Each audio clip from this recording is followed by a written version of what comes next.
Warning, there will be spoilers throughout this podcast. If you have not yet read or finished reading this book, we suggest that you stop here and come back after you have read the book. If you just don't give a shit, then keep on listening. Try that. Hello, can you hear us now? Yeah, that came across. Why if you would turn the numbers up, right, would it catch less? Right, Okay, alright. I don't know. We're just girls. we don't understand technology. Which is so funny coming from you, because I feel like you're so I know. smart. Tech savvy. You know about tech, you know about fucking, you had a little case of like screwdrivers in the thing yesterday. Yeah. I literally, Not yesterday, the other day. yeah, I forgot what day that was. Sunday. We're at work and I go back to the computer and Nicole's standing there, she's fiddling with her bracelet and she goes, oh, I forgot I had these, and she pulls out like this little pack of fucking screwdrivers. And just tighten my bracelet. It's just Like so, I said, she's a doer. it's just so, yeah, She's a no, doer. for sure. If I can make it myself, I will. I wish Like it was the rack that all of my Starbucks cups are on, Yeah. I built that myself. Yeah. That's what I'm saying. Cause like, You're why so not? just Doer. artsy and you're so. Yeah. I could never. I don't need no man. No. She does want one though. I do want one. She's taking applications now. PSA. Well, hi, hello, welcome back. I'm Nicole, I'm Crystal. I'm Leah. and this is Oh, fuck. Yeah. Literaturely obsessed. Thank you, Crystal.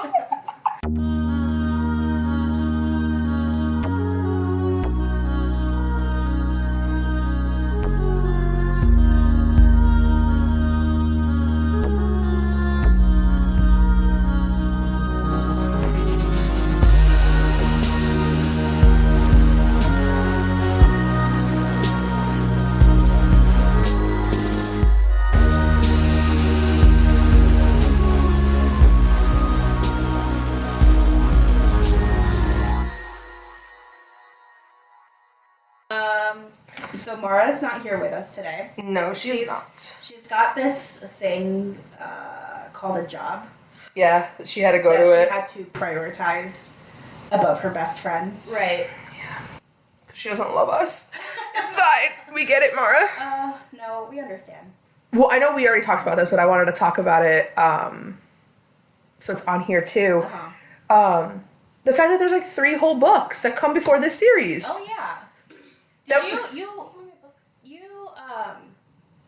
You ordered them. Yeah, I ordered them. They came in. I got them in. you read it? I have not. They're all 3 are like super small though. Yeah. Before this series? Yes. So I don't believe Cardan or Jude, Taryn, I don't believe any of them are in it. Uh-huh. But it basically follows Kay and Royobin. I believe that's how you pronounce it. Roybin. Yeah. I was calling him Ryobin for the longest time, but I realized that it's R-O, not R-I. You're good. I however you pronounce it, but he's like one of the court's kings or whatever like that, and Kay is his consort. Right. But yeah, it follows them before all of this. Interesting. Yeah, Do so we know, I'm. like what it's about? I don't. I have no idea what it's about. I bought it. It's called The Modern Fairy Tales. Uh-huh. I'm in love with this series You'll now. have to Yeah. read it. And I will. Give us. I'm definitely going to and let you guys know. And then second thing is there's a song that plays at work Uh-huh.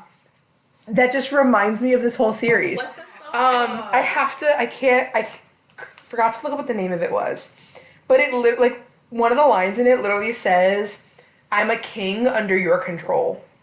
Oh. And Fitting. I was just like, Jude, Cardan, is this you guys? Let me see if I can find it. It's called Years and Years by King. Okay. Get it, dude. Right? And I was like, Cardan made a song for Jude? What is this? Oh my god. I heard it the other day while I was at work, and I was just like, nobody is here for me to be like, do you hear this right now? I couldn't talk about it with anybody. What are you recording first? Queen of Nothing? Yeah, Queen of Nothing. Yay. Yeah, so this episode's gonna be Queen of Nothing and how the King of Elfheim learned to hate stories, which was just like a little like side book in a sense. I guess kind of gave you a little bit more insight onto Cardian and like before Cruel Prince. Which that entire book broke my entire heart. Same. It broke mine too. We'll get into it later. We will. But yeah, this is the last book in the Folk of the Air series. There are technically two more books. And I think that might be it. I don't know if she's making a third. But there are technically 2 more books that come after this. So we'll probably end up reading those. I was going to say, are you going to read The Stolen Heir? I would say yes. Okay. Stolen Heir, and then I think it's like The Prisoner's Throne, yeah. Which that one doesn't come out until March 4th. But those are not. They're different characters, right? Kind of. Like side characters. Well, yeah, because they're now it's about Oak. Right. And it's like 15 years into the future or some shit like that. And Jude and Cardian are king and queen and all this other stuff is going on. Spoilers. Well, we make our little disclaimer that there's spoilers beforehand anyways.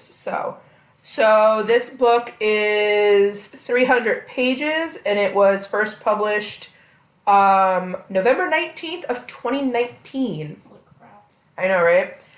So it says, power is much easier to acquire than it is to hold on to.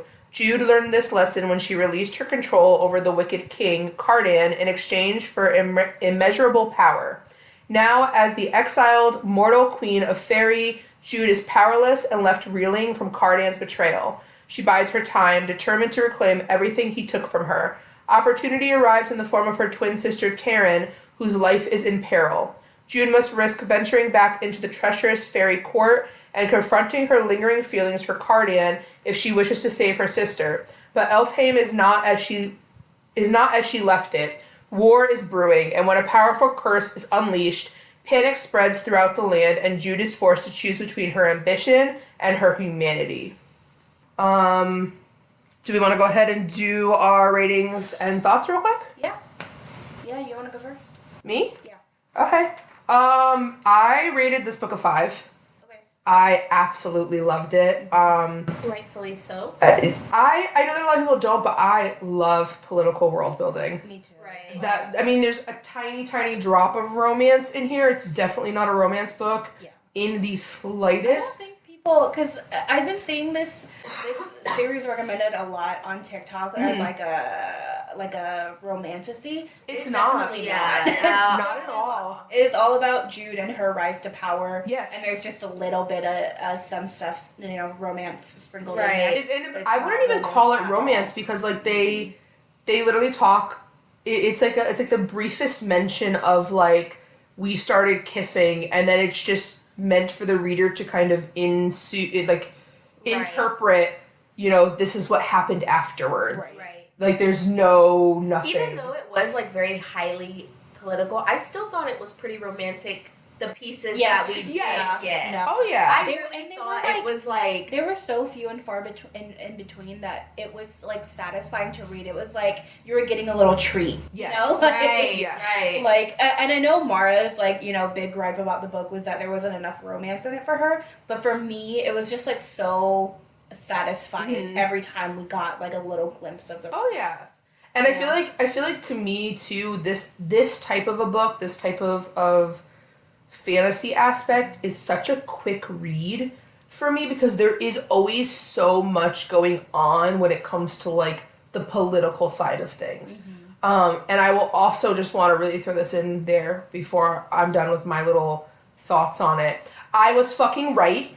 Yes, I was fucking right. There was one note that I took. I took like 3 notes. And it was Nicole was 100% right about Jude being able to pardon herself, and yet Cardian's challenge went right over her head. Yeah, and she's such a smart girl. I texted you guys. I was like, Jude is so smart, and yet such an idiot. Yes, because I'm sitting there the whole first half of the book. I'm just sitting there screaming. Yeah. Just tell them you're the queen. Just tell them you're the queen. Like, you can pardon yourself. Yeah. And it literally takes for her to go into the palace and Cardian to, like, be with her and literally turn around and be like, I was waiting for you to fucking pardon yourself, you dumb fuck. Like, are you kidding me right now? he was so clever. He did. He was like, oh my god, this is gonna be so much fun. And then she's gonna laugh about this. Right, and then it goes right over Jude's head. And he's like, hello? Yeah. No, that's not what this is supposed to be. No. Okay, Leah, what was your rating? I rated it 4.5. And I honestly, I think the reason it's like missing that 0.5 is not like, I love the political world building. I love the like tiny little sprinkle of romance that we got. I don't know. I just think there was just something, and I can't explain it, that just didn't put me at a full-on 5. Mm-hmm. Okay. Yeah, but a 4.5. And I definitely loved Queen of Nothing more than Wicked King. Yes. Truthfully. Yeah. It was so good. I don't remember what I rated Wicked King, but I did like it better than Queen of Nothing. Just because there was so much time in this book. My rating for this is like a 4, by the way. But just because like there's just so much I wish would happen in this book, especially in the beginning like half. I just felt like there were times where it was kind of like dragging on. Mm-hmm. And I'm like, okay, like, well, where's Carden? Like, where's, this thing? It starts off with Taryn coming to Jude and being like, hey, I killed my husband. Yeah. But it all kind of like tied in the end. I guess. It did. Because like we had to see her meet,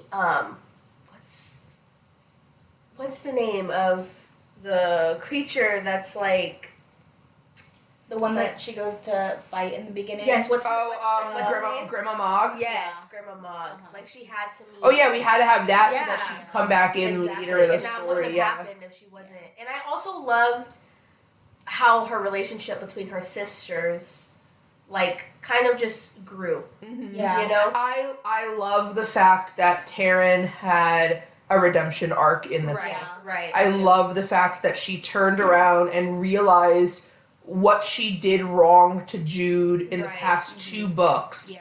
And it actually made me like Taryn now. Like, I hated her in the first 2 books. I think I was, like, she was public enemy number 1 for me. Like, if they could knock her out, I would have been like, great, awesome, I don't fucking need her in this. But this book made me absolutely love her. Yeah. The fact that, and it was almost that fact of, like, she had to crawl back to her sister and be like, hey, I fucked up. Yeah. I'm on my hands and my knees begging you right now, can you please help me? I know I've done so wrong.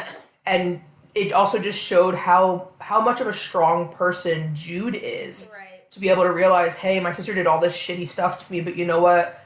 She needs me right now. Like, I need to go and help her. I need to put that stuff aside. Yeah. Right. It also gave me a lot of fucking anxiety. I think I texted you guys that. I was like, this book is giving me anxiety.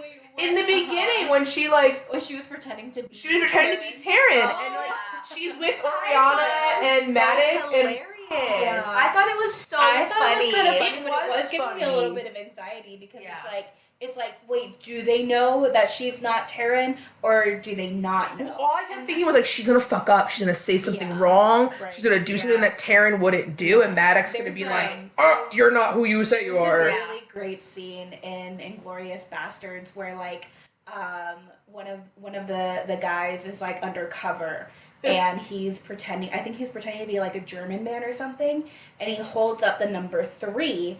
But in Germany, or like in Europe, you hold up the number 3, not the way that we do it, but the way that we do it, like they do it like this. So what she's saying is thumb, pointer, middle instead of pointer, middle, ring. Right, exactly. And they instantly know, oh, this guy's undercover. Like, that's immediately how they know. And it's just such a subtle little thing. And I kept waiting for something like that to happen. Well, I can't remember now. What did she do that Oriana was like, you're not who you say you are? I can't even remember. I suck at taking notes, by the way. I get into a book and I'll tab it and I'm like, I'm gonna write a note on this later and never come back to it. I have everything like before that and then everything after it. How far into it? It's like a good 100 pages in. Oh, right here. So it's the beginning of chapter 12. She leaves and goes out, and when she comes back, Oriana's sitting there, and she's like, I covered for you. I dismissed the guard before he could carry tales. Do not insult me by lying anymore. You are not Taryn. And that's why she asked, how do you know? Wait, no. Don't tell Maddox, please. I never planned on coming here. Maddox rendered me unconscious and dragged me to this camp. I only pretended to be Taryn because I was already pretending to be her in Elfheim. How do I know you're not lying? How do I know you're not here to murder him? There's no way I could have known Maddox would come for Taryn. The only reason I'm still here is that I don't know how to leave. I tried tonight, but I couldn't. Help me get away. Help me, and you will never have to see me again. I think she just... Yeah, she just kind of... She just saw, what?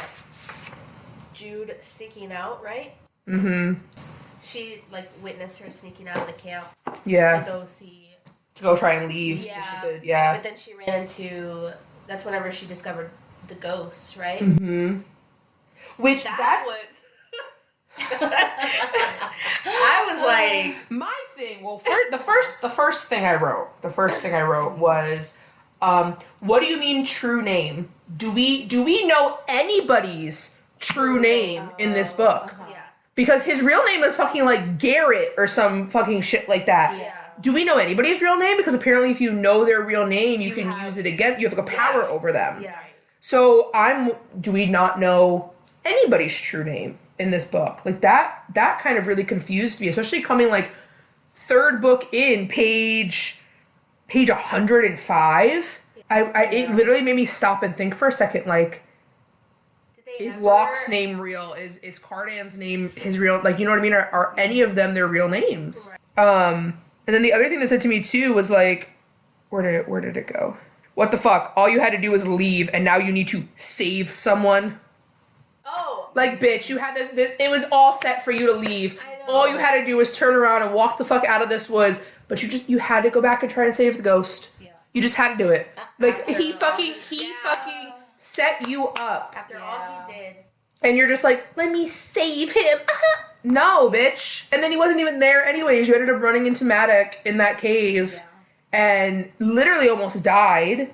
But then I was like, oh my god, like, it actually proved that she is queen because she's sitting there, like, bleeding out in the forest. Right. And Vivi and Heather and Taryn are trying to, like, stitch her up, and this bitch's blood is growing flowers in the snow.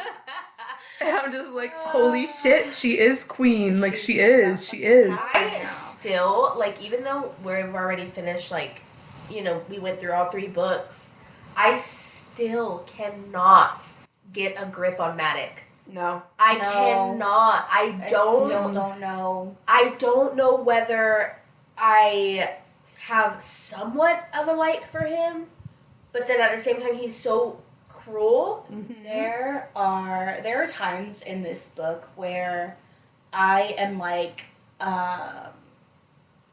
you know, fairies are tricky. Yes. And they're sneaky.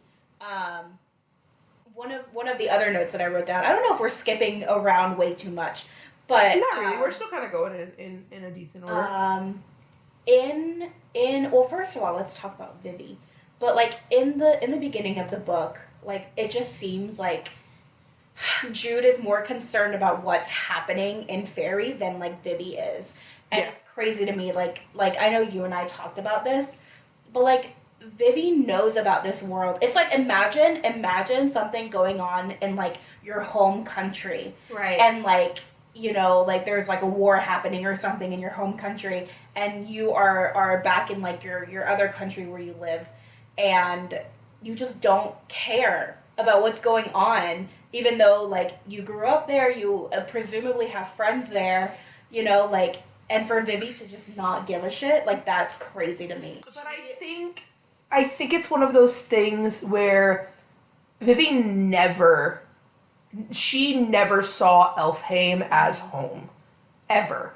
Like, she was so much older than Jude and Taryn when Maddox came in the first book and kind of basically stole them away. Mm-hmm. And she never, like, conformed. If you think about it in a sense, it's almost kind of like Jude and Taryn have Stockholm Syndrome, in a sense.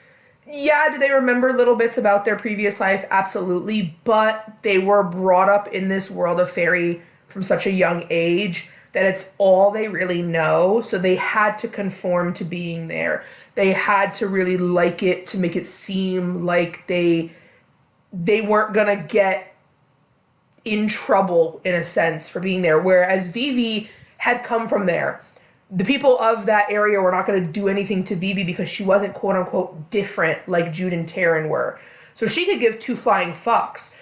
This man who is claiming to be her father, who she doesn't see as a father because she's never met him, comes into her actual home, which she believes is the mortal realm, and rips her out of it and brings her back to this supposed quote-unquote actual home.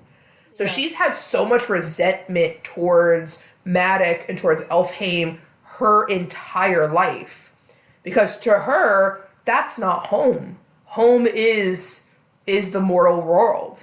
Right. You know? So I think that's more why Vivi just doesn't give a shit what's happening in Elfhame, and she just rather be in the mortal realm because that's what she's comfortable with and that's what she knows. Whereas Jude had to change herself and conform herself to be liked and be wanted and be accepted in this fairy realm, and that's really all that she knows because she was so young when she was taken there. But also think in the sense that Vivi rejects so much of fairy and yet is so much like fairy in a sense. There is a time, I think in the very first book, where Jude, tells us about like all the rules that have been laid out for them.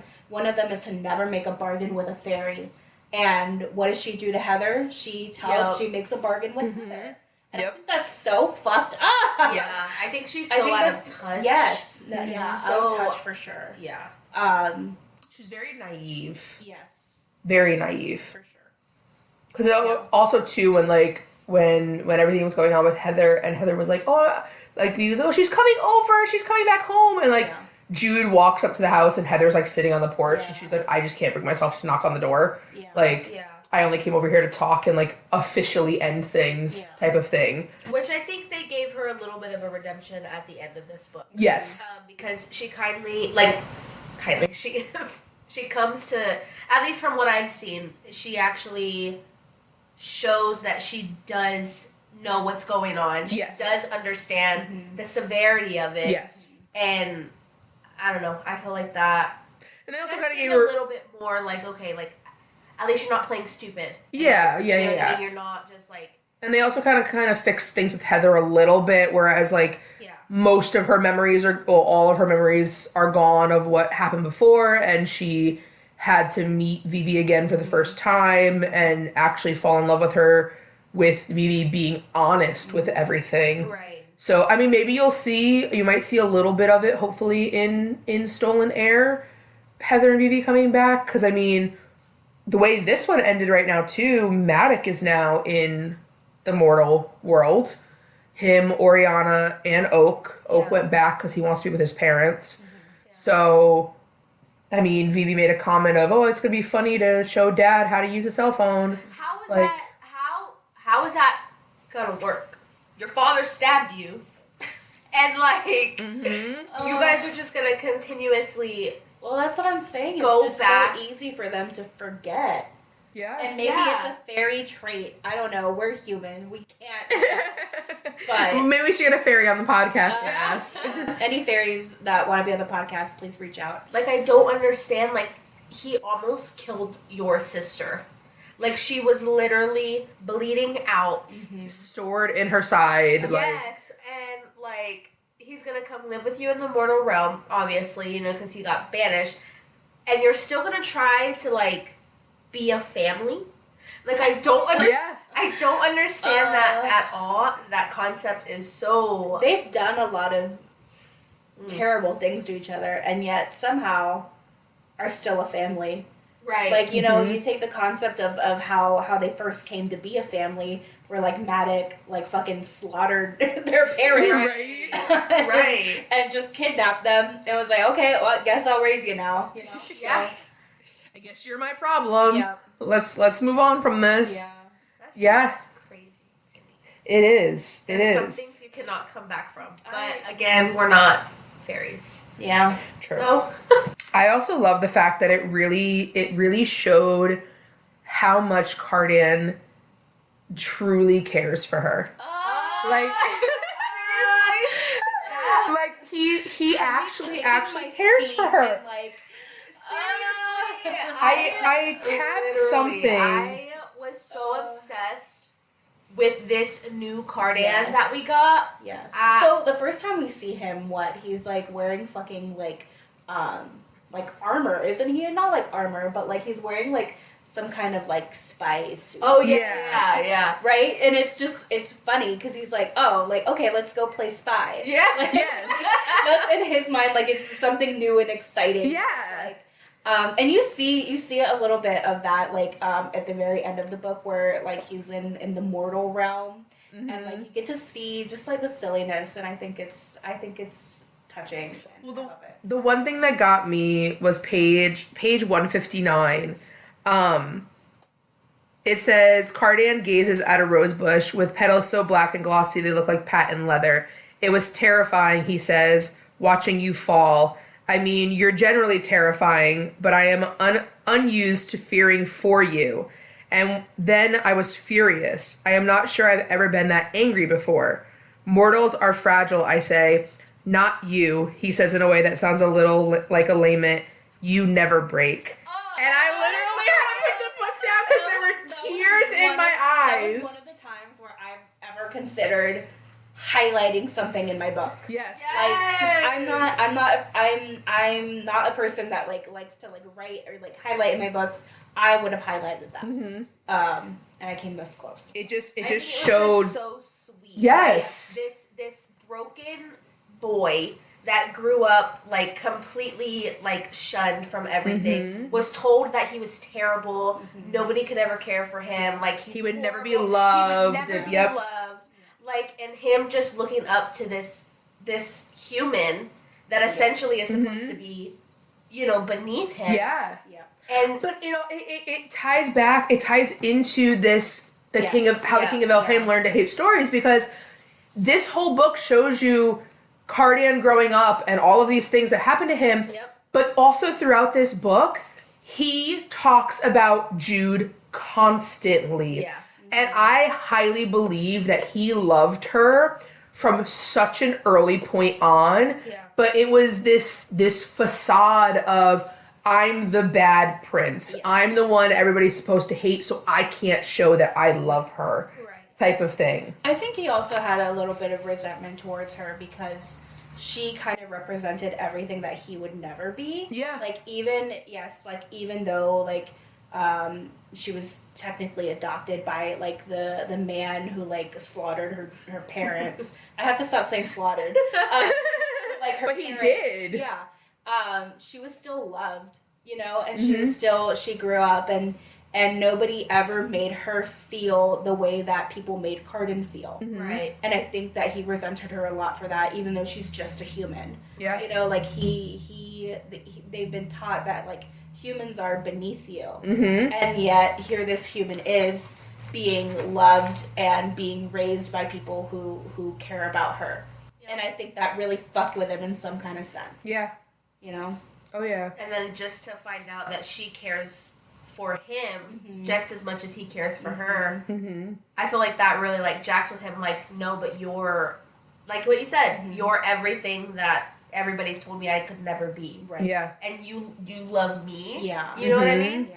Like, I thought, that's what I'm saying. Even though it wasn't like romance, it was so, it was just beautiful. So good. I loved it. It literally did have me kicking my feet too. Yeah. Like, I had to like shut my book and just be like, literally the most sweetest thing from the most cruelest person. Yeah. I'll say there was another part too that talk about that scene where they hook up. You know the one, page like 202 something. I would say, because I just put 209 that I was just gonna read a little part from too that well, he literally turned around and like told her his heart has always been hers. And I was just, and I'm pretty sure it was after they did a little thingy thing. Oh yeah, it's you I love, he says. Oh. I spent much of my life guarding my heart. I guarded it so well that I could behave as though I didn't have one at all. Even now, it is a shabby, worm-eaten, and scrabbiest thing. But it is yours. And I was like, oh my god! And like that is what makes it so satisfying. It's just like I said, it's just like a little treat. You get through all the political world building and stuff, and it's just like, oh, here's something. Here's a little sprinkle. Here's a little sprinkle. sprinkle. A little Hershey's Kiss for your trouble. And I love it. I know. It's But I like the fact that she just kind of like denies that he loves her the whole time. Yeah, until the very end. Yeah. It's literally page 278 that she turns around and finally tells him, I love you. Yeah, because literally just the page before, it says, Cardan slips his fingers into mine. It's hard to work against someone you love. I wonder if he's thinking of Belkin. Like, she's still to this point. Like, what? I don't understand. She's such an idiot. Like, he's literally holding your hand telling you this. Yeah. Like, what? What? Can we talk about where he gets turned into a fucking... First off, I can't believe that he just took the crown and was just like, Yep. it's a toy. I broke it in half. Like, he thought it was funny. He did. He thought it was funny. He thought nothing was going to happen. Yeah. But this, what's his name? Grimson? Grimson? Is that what his name is? Apparently, he, like, everything he makes has some sort of twisted curse on it. Like, what was it? The earrings that she bought for Taryn? Like, If she were to, like, what, break it or I think it's like that. Like, she would be the ugliest creature ever or some shit like that. Like, nobody would ever want to look at her. Right. But, and then this one was like, turns him into a fucking massive snake that... Yeah. You know what I was picturing? I was shocked. I did not expect that. I was picturing, like, the Titan boa. The Titan boa, or like Anaconda. I was picturing the basilisk from Harry Potter. Oh, I've never seen yeah. That's what I pictured, Right, like this Matt? giant, because he started out small. The thing is, I don't think he was that big, But I feel like he was, because the way they were describing him, he was curled around the throne. Yeah. Like, he was massive. Yeah. And ended up getting, like, even bigger. Like, he just got bigger and bigger and bigger by the second type of thing. And then, and then she just, like, is like, whack. Very good sword. Well, she did, what she ended up cutting him with what? I don't remember. Hold on, I tabbed it, 279. Heartsworn, which was the blade that Maddox had Grimson make that would defeat anything. It was like this huge, I mean, he took it and slammed it into the ground in the throne room and split the floor apart, broke the throne in half and everything. So it was like this giant thing. I literally, at that point too, I had to stop reading. Like, I put the book down because I was like, she fucking murdered him. Oh my god, she killed him. Oh my god, he's like, you can't just kill Cardan. I Like, thought that too for a second, and I was like, okay. I didn't. Not Like, for once. I didn't think he was dead. I was like, oh, okay, well, this is how it ends. You know, Yeah. It was fun while it lasted, kind of thing. But they talk about over and over again, like the prophecy, like from the spilling of his blood can a king, like a great ruler rise, something like that. And I think it's that kind of like fairy like language, like trickery, where it's like, yeah, you have to spill his blood, but we didn't say like he had to be dead. well, I thought I said something like that to you, where I was like, I think they just need to like cut him or something and like do something like that and make his blood just like, give him a little paper cut. yeah, whatever, and then like boom, everything will be fine. Like, which I mean, in a sense, that kind of is what happened. They had to kill the snake. Yes. That's the blood that had to spill. He chops the head off of this fucking serpent. And Cardan just comes climbing out of it. He's fucking naked. Yeah. Where did his clothes go? Where did his clothes And he's just okay. He's like, hey guys. Right? He's like, what's up? Long time no see. But that's him though. That's just who he is as a person, which I honestly kind of love. And he's still, I said this in the first book, and he still fucking reminds me so much of Jack Sparrow. He just does. He's just like a nonchalant, go with the flow, like whatever's gonna happen is gonna happen, you know? That's how life is type of thing. And I just love that about him. I think you definitely saw growth of him, like, as a ruler, though. Yes. In this one. Oh, big time. Yeah. Big time. He actually came into understanding himself. Yep. Yeah. And his power. Yes. He does. He has a lot of power. Yeah. A lot I'd of love power. to go back and like read The Cruel Prince and like read the series again, like, and kind of, like, analyze it a little bit more, knowing what we know now. Yes. You know, like, I think that would be fun. Like, fun. Oh yeah. One thing I tried to look in Queen, because me and Leah were talking about this, and I tried to look in the Queen of Nothing, and I could not find where they first describe Jude. Oh, what she looks like. So to me, I pictured Jude this like brown, flowing, kind of curly hair, lighter skin toned type of person. Leah pictures her actually being like mixed race.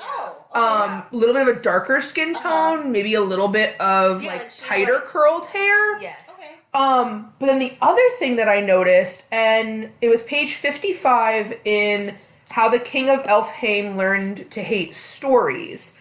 Let me see if I can find We'll have to give ratings on this book too.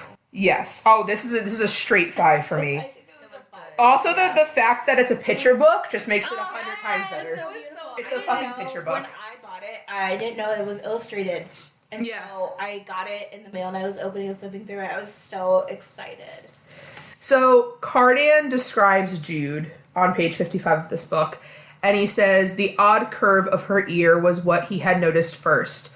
A roundness echoed in her cheeks and her mouth. Then it was the way her body looked solid, as though meant to take up space and weight in the world. When she moved, she left behind footprints in the forest floor. To me, Jude is not some skinny little twig of a... She's a curvy, thick queen. Yeah. And, like, that's just what I... Like, when I read that, I was like, this is not some typical... Because I feel like in most of these books, like, the way the female lead is described is... Exactly, very copy, very skinny, fragile, small, like... You can pick her up with one hand. Yeah, exactly, type of thing. To me, this bitch looks like us. Yeah. Like, this is like one of us walking through this. Like, she is a thick bitch. Yeah. Who is not afraid to take up her Stands on space. business. Exactly. And I just love that. Like, that just made me like love this series even more. Hence the reason why I feel like She's, I see her more mixed. Yeah. Than I do like some like. So Cardan likes thick girls. Is what I'm getting from it. Yeah. Send me to Elfheim. But yeah, that's just how I mean, you can't really tell in the pictures that they have in here. Yeah. Because they're very cartoonized, very, you know, like sketchy wise. wise. All I was seeing when I was reading these books. Yeah. That definitely puts it in a different perspective. For me. Right? How did you picture? Just kind of like, you know, just a white girl. Yeah? Yeah.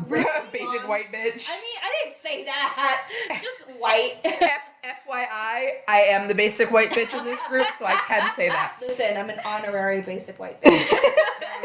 Actually, I was gonna say Crystal's probably whiter than I am, but that's beside the point. I just look at this and I'm just like, that's kind of how I picture her. Just a white girl with like long. To me, like, that's brown just like hair. wrong. yeah. Like I don't know. I guess from the first book, that's automatically Well, what I see. I mean, do you guys ever? Okay, so like if I can draw her. we'll be talking about Mist and Fury next. But like Amryn, like I know people see her as like an East Asian like woman. Yeah. Like, Yes. you know, cute little bob. For me, Yes. she's a black woman. Oh. And I know that they describe her as like pale and like, you know, she's got like these really sharp eyes, and I'm like, no, that's a black woman with a bob. Like, that's how I picture Amryn.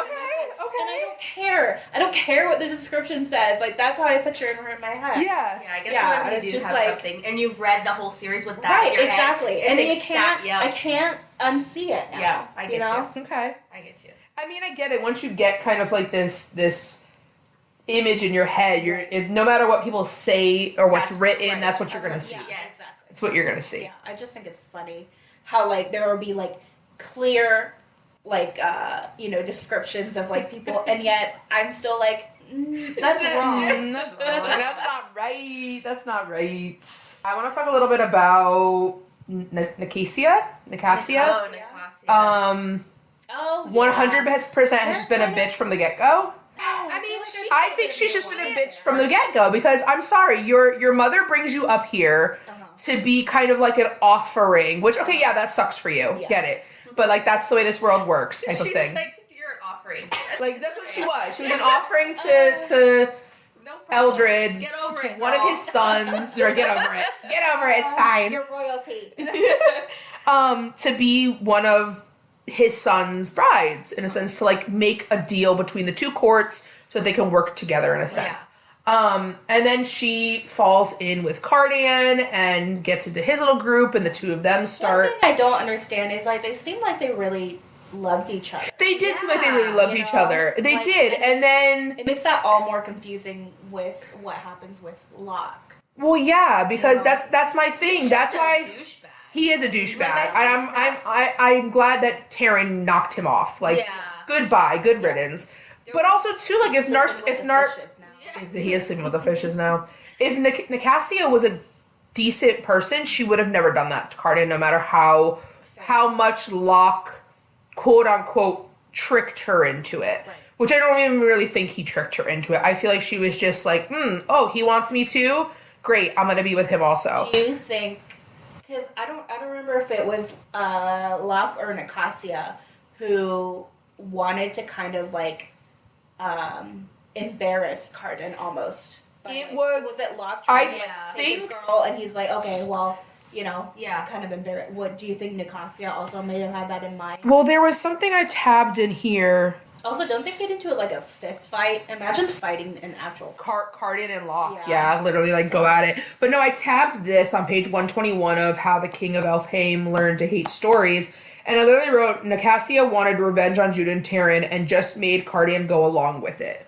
Like, it was all her idea. She literally said, punish them. She took his hands, her expression fierce, punish all three of them, convince Valerian, however you pronounce his name, he'd like tormenting the mortals, force Locke to play along, make them all suffer. And Cardan's just like, okay, sounds like fun. He's very easily influenced. Okay, He is. And it's because he wants approval. Yes. As much as he doesn't. He wants to won't be admit it. accepted. Right. And Exactly. he felt like he was accepted by this group. Right. Yes, You know? yeah, exactly, That yeah. essentially only happened because of Nicasia. Yes. Yeah. You know? Mm-hmm. Yeah. Yeah, that whole group was her. And I feel like this little book here goes and shows you how much of the stuff that happened in the first book with Jude Right. tormenting Cardan tormenting Taryn Jude, that it was all Nicasia the entire time. It was just Nicasia pushing Cardan's hand and making him do all these things, and Cardan thinking, oh, okay, if I do this for her, she's gonna like me, and you know, I'm gonna be back in her good graces type of thing, even though I did nothing wrong. She's the one who wronged me. Right. Type of, you know. I feel like at the end of Queen of Nothing, she came through, you know? A She little did. bit. She Like, did. she did, because Jude wrote that message saying, like, if you Please help. like, if Yeah. you had any love for him, you know what I mean? Like, if Please you, help. Yeah, like if you cared at all, you're gonna do something. Yep. And she did, and Yeah. she did, because I think at the end, she realized what a crap person she was, Mm-hmm. and if she continued with this, like, she was gonna be no kind of ruler for nobody. Yeah. You know what I Yeah. mean? Like, she was just a trash person. So Mhm. I don't know. She had a little tiny A tiny redemption. Tiny, but it wasn't. enough. It wasn't enough. Yeah, it wasn't enough, Yeah. for sure. But glad to be rid of Locke because he was a trash human being. There was no redemption qualities to him No. whatsoever. None. Everything he did was trash. Yep. Black heart, black Yep. soul. Mm-hmm. Nope. Very Terrible person. fucking evil. Yeah. The fairies are fucking evil. Yeah. He was a terrible person. So what did you guys rate King of Elfheim? I would say it was a really good one. Mhm. And I 4.5 yeah. Okay. Yeah. for sure. It was good. I thought we got really good Did everybody read it in one sitting? Yeah. Okay. It took me like an hour Yeah. to read it, and I was Same. done with it. Like, I finished Queen of Nothing while I was at work. Uh-huh. Like, literally read the last pages while I was there, and then I came home, and the very first thing I did, like, I went in my room, I changed clothes, hopped on my bed, grabbed this book, and was done with it in an hour. Oh my And was just like, God damn, I need more. Yeah. It was good. It was really, really good. I don't know what it is about picture books sometimes that I'm just like, yes! Yeah. I need to look at things. We need more authors to put illustrations. Yes, please. I would love a book like this, fantasy book, that had every once in a while little pictures that just kind of explained what your characters looked like. There was a book that I was reading, the Atlas 6. I didn't get very far in it because I did get kind of bored. But every now and then there would be like an illustration of like a character, and like all 6 characters were in this book, and I just thought that was cool. Like, That is, give me more of that. because it really makes you're actually, because I don't know, I saw TikTok about this, and I don't know if you guys do it, but I know I do, where I'll be reading something, and like it'll describe a little bit of how the character looks, and I'm like, okay, and I picture it in my head, and then like 20 pages later, it'll like add a description, and I have to like go back into my memory and like erase what I originally thought, and now think something completely different. And then, 50 pages down the road, they'll explain another characteristic of this character, and now I have to change it up all over again. See, that's what I was talking about earlier, where I was like, okay, once I decided that Amryn was a black woman. Yep. Amryn is a black woman. It's never been that different for me. Yeah. Do we have any other fatal comments on this, or?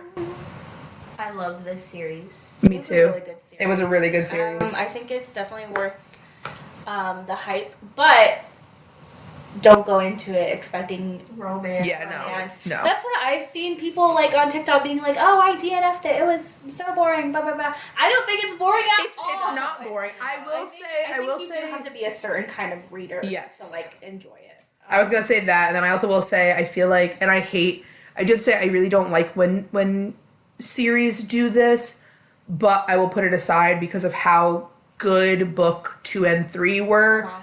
You do kind of have to push yourself to get through book 1. Right.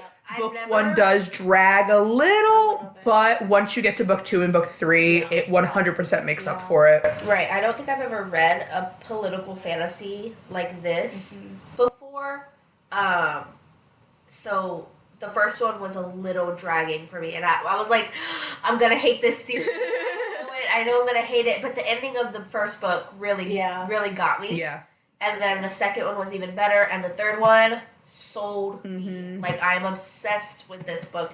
Yep. It's so good. And the Elfhame book, How the King of Elfhame call it Came King of Stories. Elfhame. Yeah, King of Elfhame. Yes, I thought that was such a good read too. It gave you such a good perspective on Cardan. Like, it was good. One thing I'm so mad that I don't have right now, and I'm gonna pull up the TikTok that I saved for one of them if I can get it. So you guys know this, but to tell our listeners, Barnes & Noble made exclusive versions of this whole series, and it is beautiful. They are black books with this gold foil writing, and it's a beautiful, beautiful series. And like I said, I have come to absolutely love it. I think it's like top 3 of my book series right now.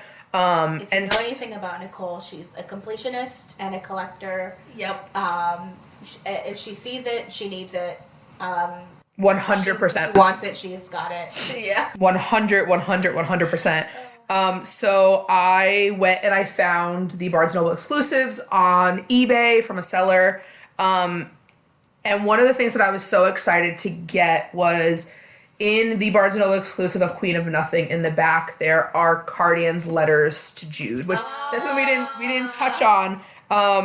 Cardan wrote all these letters to Jude when she was in quote unquote exile in the mortal world, and his fucking mother, Lady Asha of all people, intercepted all of them, and Jude never got any, which makes me like so sad. Do you think that he thought he was just being ignored the whole time? He did. He thought he was being ignored the whole time. And I'm trying to find... But the fact is that he didn't even, like, whenever she came back to, pretend to be Taryn, and he knew it was her, he didn't even act like that bothered him whatsoever. It was just like, He was just like, Yeah. I guess because he's so used to Yeah. being ignored. So he just thought, oh, she's just like everybody else. Like, Yeah. okay, great. I thought I had somebody, Unless but now I he thinks don't. that it's just a sexy little game that she's playing. Yes. That too. Yeah.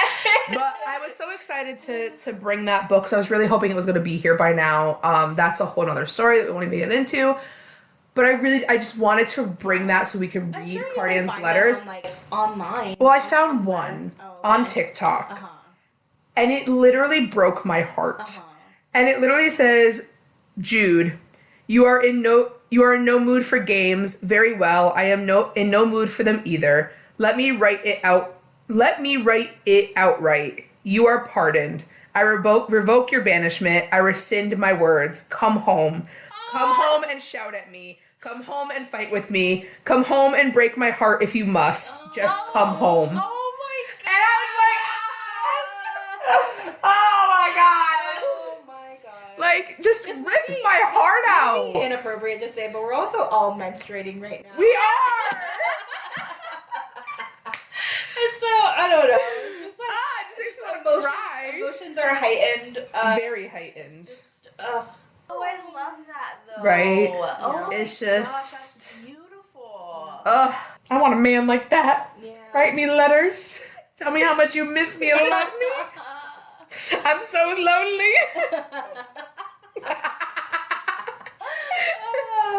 Oh god. Okay, so if that's everything, Is that I think so. I think so. So yeah, that is everything. We hope you guys enjoyed this episode. As always, if we forgot to mention anything or you have comments, concerns, questions about stuff on this series or this book, go ahead and leave it in our Instagram post on it.